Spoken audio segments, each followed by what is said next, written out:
concrètement, la chimie, je peux dire, c'est quelque chose qui peut aider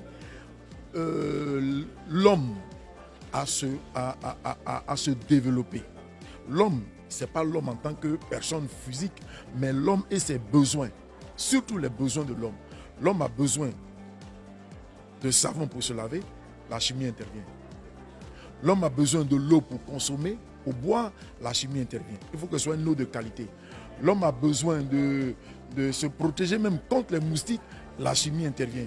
L'homme a besoin de médicaments pour être en bonne santé, la chimie intervient.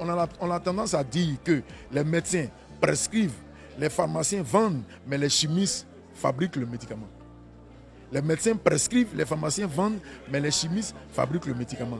Donc la chimie est vraiment là pour aider l'homme à se prendre en charge. Même la nourriture. C'est pour ça qu'on parle des sociétés agroalimentaires. Dans les sociétés agroalimentaires, vous avez l'eau, vous avez le lait, vous avez la banane. La banane, toutes ces choses-là ont besoin de la chimie. Pourquoi?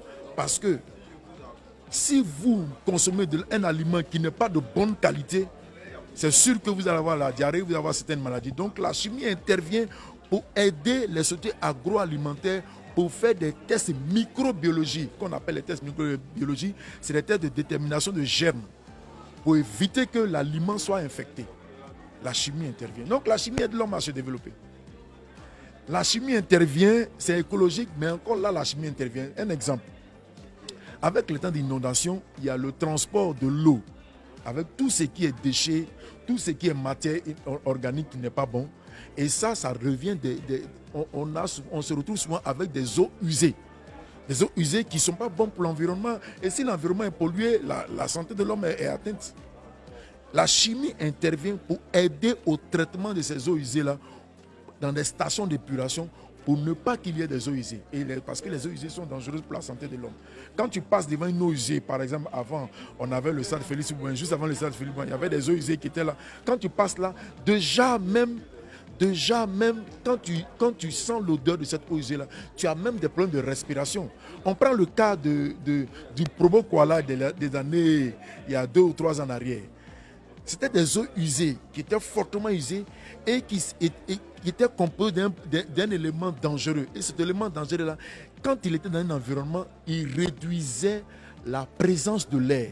Et si la présence de l'air est réduite, c'est sûr que l'homme n'ayant pas d'air à consommer pour la respiration meurt.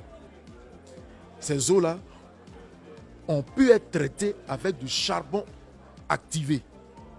Il y a le charbon naturel qui est utilisé pour faire du bien dans la vie courante, pour enlever les odeurs, tout ça.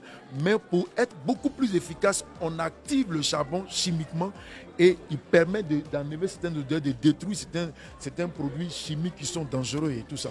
Par exemple, on a beaucoup de structures minières en Côte d'Ivoire qui exploitent l'or. Et quand ils exploitent l'or avec des produits chimiques extrêmement dangereux, tels que le cyanure et tout ça. Mais la chimie vient aider pour que, après le traitement de l'or là, la chimie va aider à neutraliser les effets du cyanure pour l'environnement. Vous voyez que la chimie aide l'homme à se prendre en charge et à se développer.